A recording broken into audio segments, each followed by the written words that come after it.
Bonjour à tous les amis, c'est Adrien. Et aujourd'hui dans cette vidéo nous allons parler de cette carte graphique, la GeForce GTX 1080 Ti Gaming X de chez MSI. Mais juste avant, j'ai quelqu'un de très spécial à vous présenter. Ok Google, présente-toi. Je suis votre assistant Google.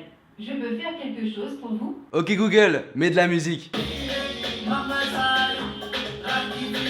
Donc voilà, le Google Home, mon nouveau joujou, mais en tout cas c'est pas le sujet de cette vidéo. On revient bien sûr sur la petite carte graphique de chez MSI, la GeForce GTX 1080 Ti. Donc c'est parti, on commence avec ces 11 Go en GDDR5X, tout simplement énorme. Voilà, 11 Go en GDDR5X, c'est vraiment magnifique, avec une interface mémoire de 352 bits tout de même, avec plus de 11 000 MHz au niveau de la fréquence, donc autant vous dire que ça annonce du lourd. Bien sûr on rentre plus dans les détails de cette carte graphique avec son architecture, donc une architecture Pascal. Tiens, on va donc demander à Google qu'est-ce qu'une architecture Pascal. Ok Google, définition de l'architecture Pascal. L'architecture Pascal est une architecture de processeur graphique développée par Nvidia pour ses cartes graphiques qui a succédé au cours de l'année 2016 à l'architecture Maxwell annoncée en mars 2014. Merci Google. Donc au niveau des fréquences de cette carte graphique, vous en aurez trois, donc trois modes différents. Le premier mode silence, le deuxième mode gaming et le troisième mode OC overclocké. Au niveau de la fréquence du mode silence,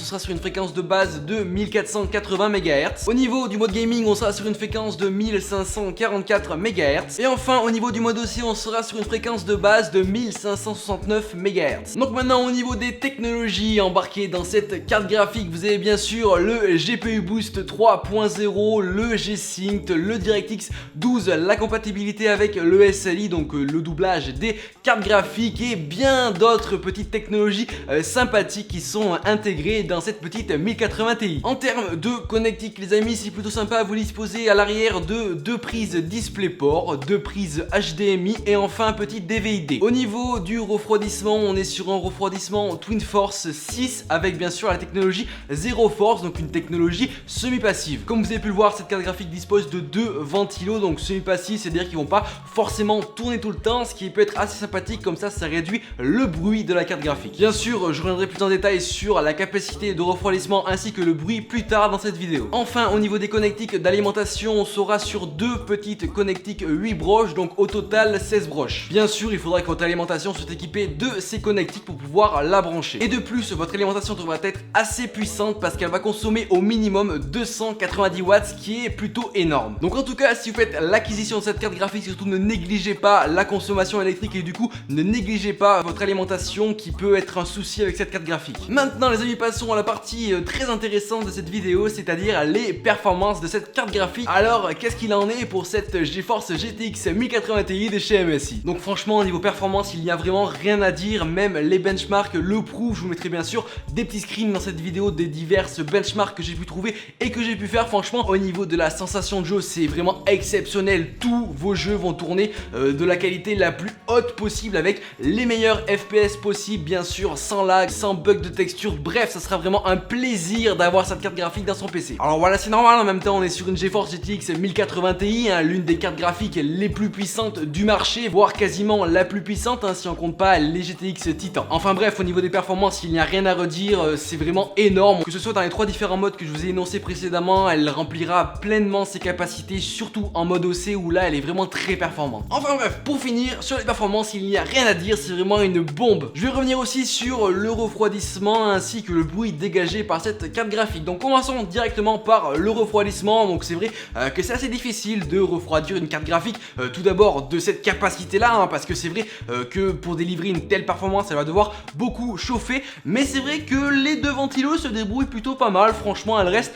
aux alentours des 76 degrés, elle peut monter à 80-85 degrés voire 90 degrés en pleine performance, mais en tout cas voilà, elle reste dans les clous, elle reste là aussi dans une bonne température de fonctionnement et franchement les technologies TwinForce 6 qu'il y a à l'intérieur fait plutôt bien son taf. Maintenant venons-en au fait au niveau du silence et du bruit dégagé par cette carte graphique. Donc bon, on va pas se le cacher, cette carte graphique fait du bruit, mais bon c'est vrai que je m'attendais à un truc beaucoup plus bruyant que ça.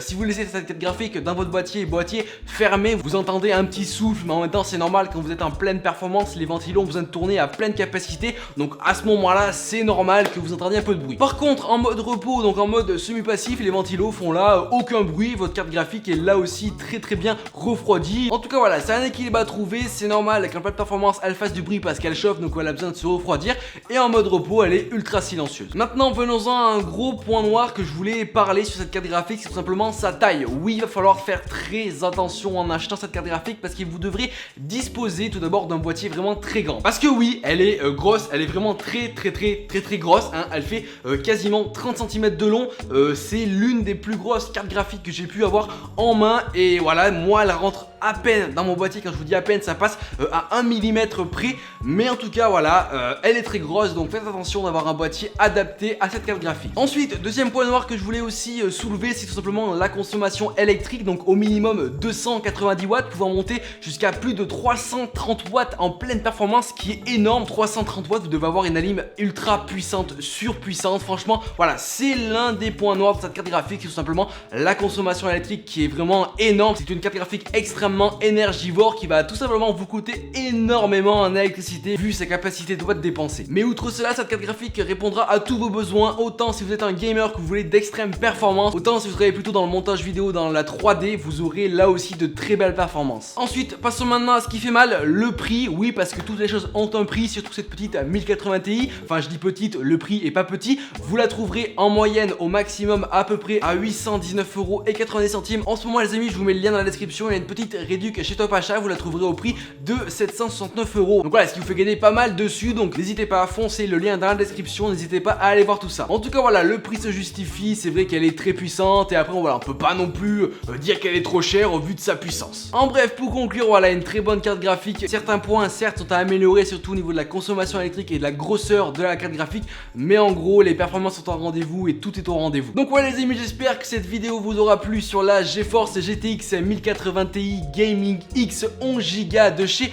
MSI. Je remercie encore une fois les amis MSI de m'avoir fourni cette carte graphique, ça a été vraiment un plaisir pour moi de la voir et de la tester, bien sûr de vous la présenter. Bien sûr, si cette vidéo vous a plu, n'hésitez pas comme d'habitude à lâcher un petit like, à commenter sur cette carte graphique, dites-moi vous comment vous la trouvez, et bien sûr moi je vous dis à plus dans une prochaine vidéo. Allez, ciao tout le monde.